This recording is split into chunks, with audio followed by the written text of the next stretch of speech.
You know the manager? Well yeah, so do I. Karen was a regular at the chain restaurant that I used to work for. Every time she came in, she would loudly complain about the food and the service.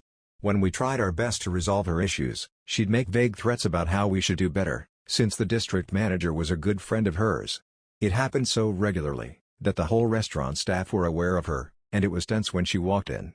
None of us wanted to be specifically mentioned in her complaints to the district manager, so we gave her the best service possible, even though she didn't deserve it.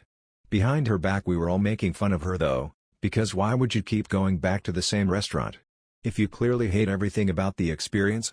It was even worse when she brought in her two bratty daughters, who must have been about 10 and 12 years old. These two little girls had clearly been learning a thing or two from their mother, because they also sat there loudly criticizing us. One time I brought them their drinks. After less than 5 minutes of waiting, and the eldest girl said as a snarky tone finally, "How long does it take you to get some drinks out of the fridge?"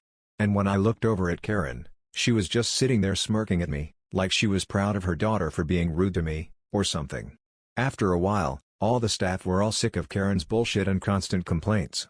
One glorious day, the district manager was visiting our location, and he pulled me to the side and asked if I'd had any unpleasant interactions with a good friend of his, who came in regularly. I was a bit uncomfortable, thinking that she must have complained about me personally, but he reassured me that I wasn't in any trouble. Quite the opposite. He just wanted to let me know that Karen was in no way a friend of his, and that his actual friends would never come into the business that he manages to make a scene.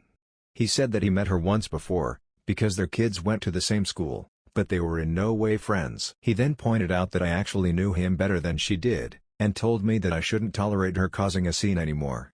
I think he may have had a similar talk with Karen, because I never saw her in the restaurant ever again.